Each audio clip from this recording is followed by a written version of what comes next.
অন্নপূর্ণা যোজনায় যাদের আবেদন রিজেক্টেড হয়েছে তাদের জন্য নতুন করে ক্লেম করার অপশন যুক্ত করা হয়েছে। আজকের ভিডিওতে মোবাইল থেকে কিভাবে ক্লেম করবেন সেটাই স্টেপ বাই স্টেপ দেখিয়ে দিচ্ছি। প্রথমে আপনার মোবাইলে ব্রাউজারে খুলে অন্নপূর্ণা যোজনার সরকারি পোর্টালে চলে আসুন। এখানে অ্যাক্সেস সিটিজেন পোর্টাল অপশনে ক্লিক করুন। এরপর আপনার ডিস্ট্রিক্ট অর্থাৎ জেলা সিলেক্ট করুন।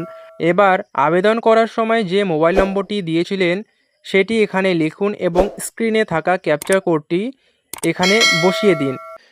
ভেরিফাই অ্যান্ড কন্টিনিউ অপশনে ক্লিক করার পরে আপনার সামনে এরকম একটি ইন্টারফেস শো হবে। এখানে আপনি অন্নপূর্ণা যোজনার যে স্ট্যাটাস সেই স্ট্যাটাসটি দেখতে পারবেন।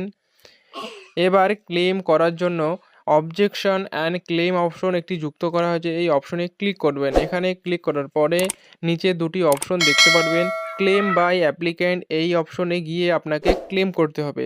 ক্লেম অপশনে ক্লিক করার পরে এরকম একটি ইন্টারফেস হবে। এখানে আপনার অন্নপূর্ণা যোজনার যে আইডি সেই আইডি নাম্বারটি এখানে দেখতে পারবেন। এবার আপনি যে অন্নপূর্ণা যোজনায় অ্যাপ্লাই করার সময় যে অ্যাড্রেসটি দিয়েছেন সেই অ্যাড্রেসটি এখানে দেখতে পারবেন। এবার অন্নপূর্ণা যোজনায় যতগুলো আপনার মেম্বারকে অ্যাড করা হয়েছে সমস্ত মেম্বারকে এখানে দেখতে পারবেন পরপর।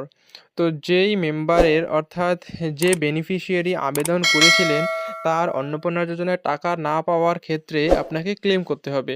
ক্লেম করার জন্য সেই বেনিফিশিয়ারির সাইডে দেখতে পারবেন একটি ছোট করে চেক বক্স আছে, সেই চেক বক্সে আপনাকে ক্লিক করতে হবে। তো সেই চেক বক্সে ক্লিক করবেন। এখানে আপনাকে রিজন ফর ক্লেম অর্থাৎ আপনি কেন ক্লেম করবেন তার একটি ভ্যালিড রিজন দিতে হবে। তো এখানে ভ্যালিড রিজন হিসেবে দুটি রিজনকে রাখা হয়েছে। একটি হলো অ্যাপ্লিকেশন ডিটেল ইনকারেক্ট, অর্থাৎ আবেদন করার সময় আপনার অসাবধানতাবশত কোনো তথ্য ভুল হয়ে গেছে, তাহলে আপনি এই অপশনটিকে সিলেক্ট করবেন।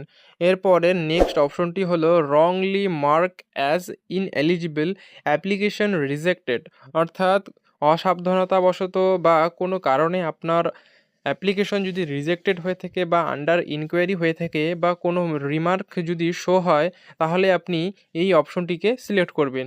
এখানে আপনি একটি রিমার্ক দিবেন, অর্থাৎ আপনার অ্যাপ্লিকেশনটি কেন বাতিল করা হয়েছে বা কেন আপনার অ্যাপ্লিকেশনটি আন্ডার প্রসেসে আছে বা আপনাকে কি রিজন দেওয়া হয়েছে সেই রিজন অনুযায়ী আপনার অ্যাকর্ডিং কয়েকটি কথা এখানে লিখবেন ইংলিশে। তো লেখার পরে এখানে আপনি কি কি সাপোর্টিং ডকুমেন্ট আপলোড করবেন ফর ক্লেইমের জন্য।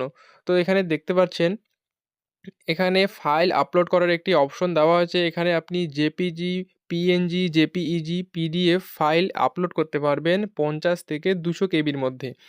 তো এখানে আপনাকে ফাইল আপলোড করার জন্য আপলোড ফাইলটি ক্লিক করবেন। তারপরে আপনার ফাইল ম্যানেজার থেকে সেই ফাইলটিকে আপলোড করবেন।